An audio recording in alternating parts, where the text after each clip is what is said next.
Resident Evil Requiem is an incredible game from beginning to end, which is a treat for any gamer who loves not just the Resident Evil franchise, but the horror genre in general. So hello and welcome, and I hope you're all having a wonderful day, or evening, or night, or afternoon, whatever the hell time it is. So, like many people, I've spent the last week or so playing the ever-living hell out of the new Resident Evil game. And for better or worse, here are my thoughts. First of all, I am not going to be going into spoiler territory with this one, because fundamentally, I don't think I need to in order to tell you why I think this will be one of the best games of 2026. That being said, while I won't be going into story specifics of Requiem, I will be giving spoilers for previous entries into the franchise, specifically Resident Evil 2. What I will say about the story for Requiem is I enjoyed it. It was well paced, well told, definitely kept my interest, and those were some very impressive high quality cutscenes. Easily the best in the series so far. That being said, don't expect anything too new here. It is very much just a traditional Resident Evil story. Good guys, bad guys, virus, shady people doing shady shit, and innocent people paying the price. Resident Evil, in broad strokes, has told this story before. Obviously, the nitty-gritty details are different, but ultimately it just felt like another Resident Evil story, which I'm more than fine with. It's more of the same good quality stuff, but it didn't leave me rolling over wanting to light up a cig like last year's Kingdom Come Deliverance 2 did. However, what does have me shouting from the rooftops? I feel so sorry for my neighbours. And this is the gameplay design. The way they split up different styles of gameplay and the visual splendour that this game treats you to. And something else which I really wish I didn't have to give credit for because it really should just be the standard, which is optimization. And I am going to dive into each one of these points throughout our little journey here of me telling you why this game is great. So do that thing, hit that like button, hit that subscribe button, hit that goddamn notification bell, and tell your favourite pet squirrel. Let's begin. The narrative of this game is split up between two protagonists, with very different gameplay. Newcomer Grace Ashcroft and series veteran Leon S. Kennedy. Can we just talk for a moment about how when this game was announced, no one believed that Leon wasn't in it? Like when they first announced Requiem, they said, this is Grace, this is who you will be playing as, and immediately people were like, yeah, but Leon's in it. And for months people cling to this belief, and I remember at the time thinking, yeah, maybe he is, maybe he isn't. I mean, remakes aside, we haven't seen Leon since Resident Evil 6. Then, lo and behold, here he is. Which, okay, cool. I like Leon. But yes, Grace and Leon are our main characters, and I adore how they built the game around these two, which incorporates everything that has been good about Resident Evil for almost a decade now.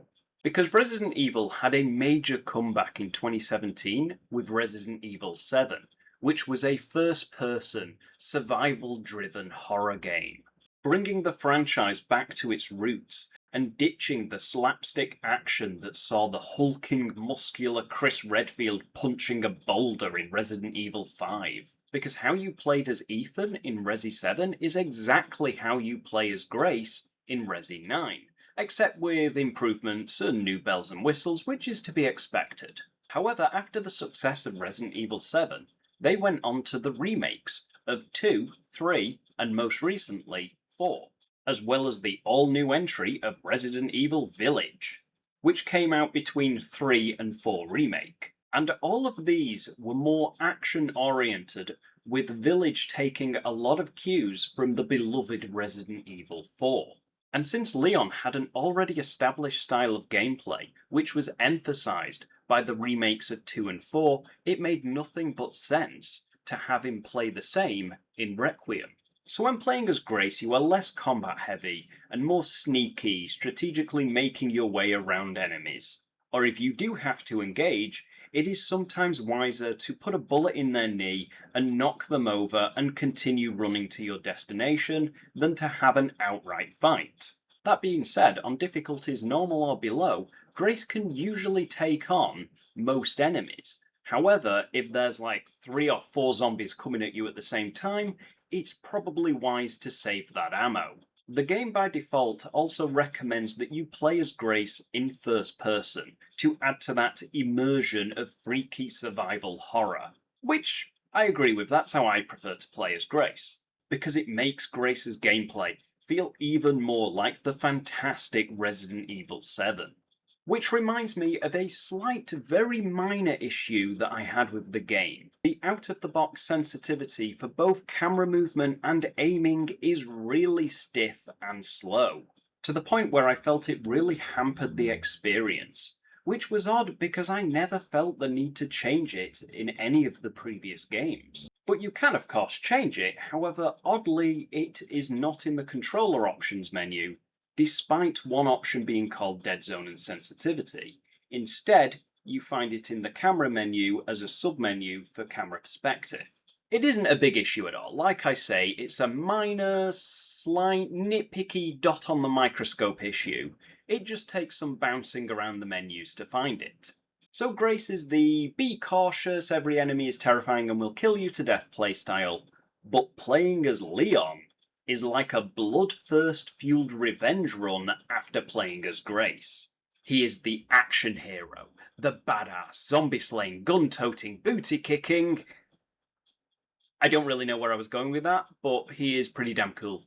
The game recommends and defaults to the third-person perspective for Leon, and this feels very true and authentic to his other recent appearances in Resident Evil 2 and 4 Remake. But again, Resi 9 refines and dials up the action aspect even more. I especially thought it was brave of the game to have a section where you are having a full shootout with gun-wielding mercs. And I say this because I remember Resident Evil 6 did this and it didn't go over too well. But I suppose the difference was Resi 9 does it once. Resi 6 does it approximately 57 times. That might be a bit generous actually. The section itself is okay, it's decent, but I think it's massively helped by the fact that it's not overplayed, because I found the pop out of cover mechanic for aiming to be a bit janky. Almost like the game would very easily not register that you are in cover when 2 seconds before you were, so now it won't pop out an aim.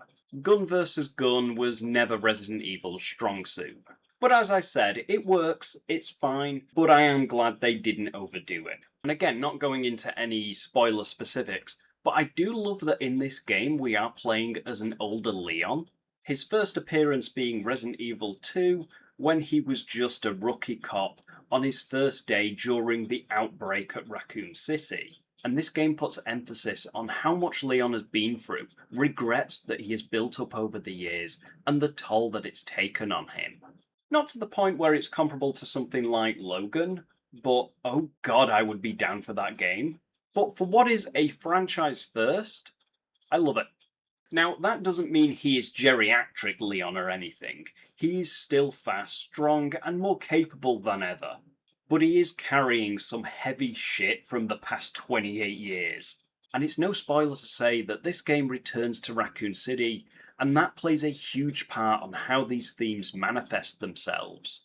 And I think this somewhat helps reinforce the gameplay difference as well. And I know Leon has always been a badass, and a few zombies are nothing to him, at least after the second game. But in this one, Kennedy is, as they say, cleaning up. He is a force to be reckoned with. And the fact that the game shows the mental wear and tear, the effects of the almost past 3 decades, helps the player accept the gameplay difference even more. And I know it's explained by the basis that Grace is primarily an office worker for the FBI, whereas Leon is a trained combat veteran. But the fact that the game reminds you of his past, we see the weight of that experience in his eyes. And it is this which truly reminds you just how on another level his physical abilities are. I mean, to survive the hell that he has been through multiple times, you would have to be. Okay, I know I'm coming off as a total Leon fangirl here. I mean, squeal, etc. Also, cycling back a moment, since we knew about the return to Raccoon City from the trailers, I want to talk about it. I never played a Resident Evil game until Resident Evil 5, way back on the PS3, and I loved it. And after I finished that game, I went back to 4 and loved that one even more.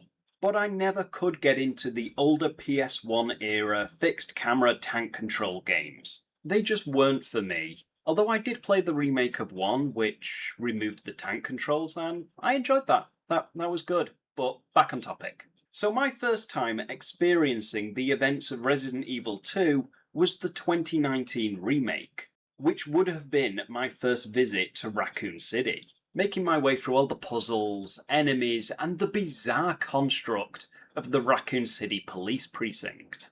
And I fell in love with it. And this is where the spoiler for 2 comes into it.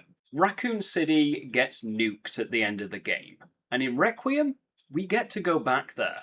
And the police HQ is largely intact, and it just pulls on all of those nostalgia strings, walking back through that place in all of its rundown glory. And reading the journal entries from back in '98 before the outbreak, and hearing Leon react and his comments, it was so good, and that nostalgia hit me hard, even though it has only actually been about 7 years since the remake came out. It felt a bit like Metal Gear Solid 4 and the return to Shadow Moses. It did make me think though, and this is a little off topic, I'm a big fan of the Batman Arkham games, and in Arkham Knight you get to, in a cutscene, return to Arkham Asylum, which is where the first game was set. But you never get to actually explore it with gameplay, and playing this section of Requiem, oh man, it made me wish that Rocksteady had. But then again, when it comes to wishes and Rocksteady, that one isn't highest on the list. So yes, the nostalgia hits hard, and I loved that entire section of the game. But anyway, let's talk more about the 2 different gameplay styles, which I do really enjoy, and I am glad the game features this shake-up. To be clear though, I would have had no problem with them picking one or the other and just going with it, like they have done for pretty much all the other games. That would have been fine, but having it there does act as a nice palate cleanser and keeps things fresh and engaging. The only thing that I would say, and it doesn't affect me as I love both playstyles, is that if you are a fan of one and only one of them, this game may put you off when you switch to the other. And in terms of pacing for the switch between gameplay styles, it is very heavily Grace in the first half of the game, interspersed with smaller sections where you blaze through them as Leon. At the time, due to that fact, I was thinking, yeah, sure, Leon is in this, but this is more Grace's game. Then you hit Raccoon City in the latter half of the game, and it balances the scales. So if you hated Resi 7 but loved Resident Evil 4 Remake, you may struggle getting into the first half of this game, but I would encourage you to stick it out, because what you get once you hit Raccoon City will give you your Resident Evil 4 Remake fix. And it will give you that in goddamn spades. And to be fair, the same can be said, but in reverse, for fans of Resident Evil 7, except you will get most of your enjoyment in the first half of this game. And even then, I would still say play it till the end, and the reason for this is because, frankly, it does both styles so well, it would be a shame to miss out. And even though you do get most of Grace's sections in the first half of the game, you do get some really good stuff in the second half as well. Thinking about it, it was a bit of a gamble, this, because they successfully had their cake and ate it too, which is a bit of a weird saying, because if you've got cake, you're going to want to eat it, otherwise you wouldn't have it. But that's neither here nor there. Because when a company tries this, they will usually end up mucking it up and just give you a very average experience on both ends. But they stuck the landing and it worked out for them, and I think that's because they gave such a great experience for both parts of the gameplay. There are definitely people out there that only like one style and not the other. I met someone years ago and they love Resident Evil 4, 5 and 6, but they hated 7. just wasn't for them. They just didn't get it, which is fair enough. But I think this one works, not just because they did such a good job at both of them, but there just must be a large enough percentage out there that likes both of them well enough that they're willing to play all of it. Because I do think that if you do your research on this game and you love 4 Remake but you hate 7, and then you hear that for half the game you're going to be playing like it's 7, that is probably enough to make you leave it, which would be a crying shame. I think just go for it. You may end up having to, for the lack of a better term, raw dog your way through the play sections that you don't like. But man, for the one that you do like, I think it's worth it. And if you like both styles, you're in heaven. Oh god, you are absolutely in heaven. Yeah, I'm rambling now. Let's talk about something else. Okay, runtime and replayability. Resident Evil games are usually fairly short, with most entries that I have played clocking in at around 12 to 15 hours, with Resident Evil 4 and 4 Remake standing out at the longest. This game clocked in for me about 12 hours on the first run, but it will definitely get shorter and shorter the more you know what you're doing, which, to be fair, is pointless because that goes for literally every game ever. But there we are. Personally, I love this. I don't have time for every game to be an 80-hour epic. Sure, there is certainly a place for it. Last year's KCD 2 was a behemoth, and I adored that game. But it is nice, as Mr. Thanos once said, to have a bit of balance. And I love a 12 to 15-hour game. They respect your time, and I can play it for a couple of hours each day after work and get it done in a week. Because I also have that thing where if I am playing the same game for too long, I get fatigued and I want to move on to something else. Which, to be fair, may just be a nice way of saying that I have a short attention span. In any case, it's a typical Resi Evil game length, and also in Resi Evil fashion, it is chock full of replay value, accompanied with an extra difficulty mode that unlocks upon completion and full to the brim of various challenges which score you points that you can then spend on rewards, like new weapons, infinite ammo, game features and costumes. It's ironic really. I appreciate the 12 to 15 hour length, but then feel enticed to go for a second run through to unlock more stuff. Moving swiftly on, it would be fair to say that this game is a looker. The RE engine, which debuted in 2017 with Resident Evil 7, is a powerhouse of graphical fidelity and immersive audio design. Every game in the Resident Evil franchise from the inception of that engine has wowed me each and every time, and Requiem is no exception. The game is stunning. The depth of the shadows, the reflections, the crisp, gorgeous detail. Throw in some exceptionally well implemented ray tracing, and it leaves you wanting to run and hide. Seriously, when you are playing as Grace and you're hiding, and you see the shadow of one of the game's gruesome monsters coming round the corner, it's brilliant. They nailed the lighting. It adds so much to the immersion and builds so much suspense. Combine that with a 3D audio, and I am lost in this game. It is a crying shame that this game did not get the PSVR 2 treatment, but I guess it just wasn't to be. On PC, you have a plethora of options to choose from, including a rather nice individual hair strand system, which doesn't sound remotely important, but sure does look very nice. And the best part is you don't need a supercomputer from NASA to run this game and have it look great. I haven't personally tried it, but this game apparently runs well and looks great on the Nintendo Switch 2, which is crazy. Like sure, okay, all the fancy high-end bells and whistles aren't available across all platforms, but even without them, this game still looks really good.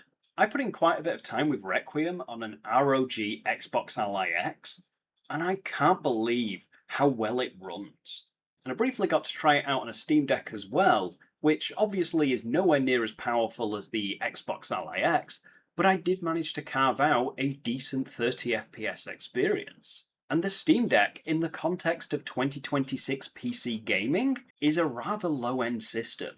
So it is music to my ears that this game is just so well optimized, which really should just be the standard these days, but sadly, it isn't. Too many games are glued together with upscalers and frame generation and barely even achieve 30 FPS while still looking blurry and awful. So this is a breath of fresh air. I just love those well optimized games, and there are a few of them each year that stand out and go, no, I am actually going to run well and look good. And Resident Evil Requiem is one of them. To conclude, Resident Evil Requiem is another solid entry in what appears to be a golden age era for Resident Evil, with great graphics, fun gameplay, amazing cutscenes, and tons of replayability. Absolutely recommend this game, definitely worth picking up. I hope you've enjoyed this video, and I thank you for watching, and I'll thank you even more if you hit those like and subscribe buttons so you can stay up to date with whatever comes next. But in the meantime, I've got to unlock infinite ammo.